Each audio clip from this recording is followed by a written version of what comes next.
Drew, our golf architect, has left for the day, but he left us some love notes in the sand. So this will get cut down so that you kind of just have a little peak right there. So if you're over on this side, you still have a shot, which is, you know, the line of play is actually into the green from the right hand side. If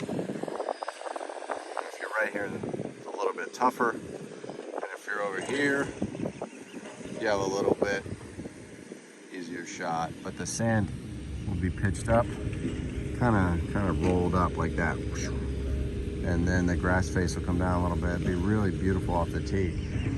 But you know, he's cutting it down a little bit around, and the shape is real important. So you can see here, Drew wants him to kind of round this off in the front of the bunkers.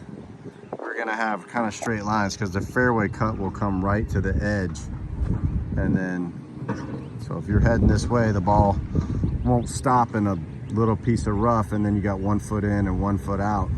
You either enter the bunker or you stay out of the bunker. It's kind of the thinking there.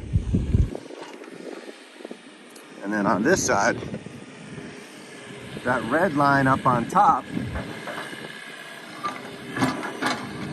is representative of what the grass line will be. So not a straight line, not perfectly smooth ellipses, but very reminiscent of the golf architecture of the 30s and 40s and 50s, where the hazards aren't quite so formalized, a lot more, I don't know, I wouldn't say rough looking, but classical architectural shapes instead of the rounded edges and things that we are very used to today. And then like Drew wants this lip cut down right through there, and then this mound that's right here it's all going to get cut way down, so you kind of come off that slope, and then this lip here won't be quite so high, so when I'm here hitting out towards the bunker, this mound won't be in the way quite so much. That'll be reduced quite a bit, and then it'll fall off that way towards the little pot bunker back there. This is number 7, the first fairway bunker, and this is kind of the angle that the tees will be looking at this bunker. So you can see that the area to the left is where the higher face is, and then as you play more towards the center line, the bunker faces melt down and kind of get out of the way, so that if you're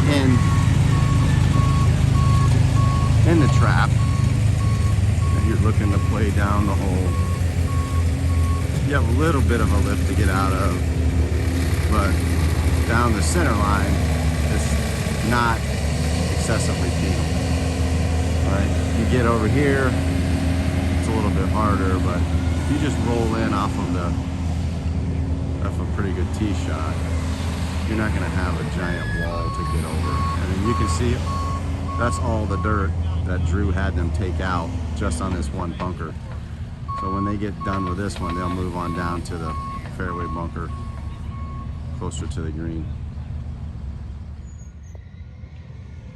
9 fairway, this is all the dirt that we dug out of the lake yesterday, and I was telling you how we gotta just let it sit and dry a little bit. So it's not as soupy as it was yesterday, but she's still soupy.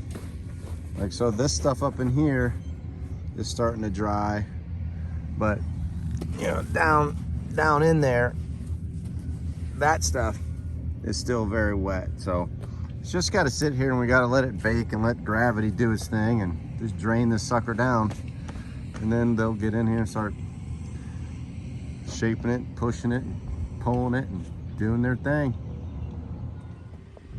18 green excavator.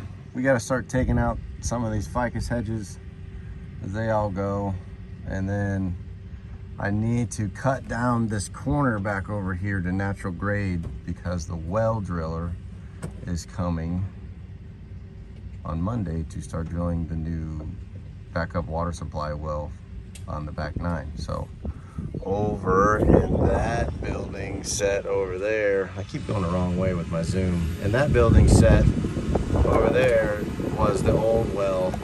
And one of the precepts for Drew's marching orders was to get rid of all these overhead lines. So in order to get rid of those overhead lines, we have to move the well, because it was exceptionally expensive to go underground for 200 feet or whatever to power that thing over there. And by moving those buildings over there, we can take 13 Blue Tee and move it back just a little bit. Plus 18 Green is going over here, and then you got that overhead line. It would have just looked terrible. So get rid of the overhead, put the new well connection over here. But first we got to do a little earthwork. Sod stripping company's in, finishing up 16. So we've got 17 was finished today. They got a little bit here on 16, about half of it still to go. And then all the sod will be stripped. We're gonna strip number 15 by hand. It's so small, trying to get all these machines in there, and a machine stripping, a machine ready for the conveyor belt and all that stuff. We're just gonna do it by hand so we don't create problems. But almost got it all done.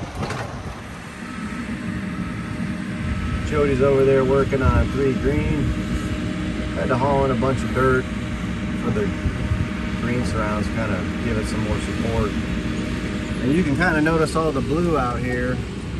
That's spray dye indicator. This is the second time that we've sprayed what would seemingly be a dead golf course with Roundup after the sod has been removed. But I want to make darn sure that we are killing as much of this old Celebration Bermuda grass as we can possibly get. And then the rest of my guys are going around in these sort of areas where the sod strippers did a good job, but there's still like these heavy layers of grass and chunk. So I got my guys manually stripping these areas with the machines and then loading it up in our trailers and hauling it off to the berry pits. But the better job that we do now in getting rid of all of the Bermuda grass remnants, the better long term we're gonna be. So we're putting in the effort now. A lot of scraping, a lot of sod cutting, a lot of hand shoveling sod scraps, just to make sure we get it all, and then spraying more Roundup over everything. So what we don't sod cut out or scrape up, we kill it on site.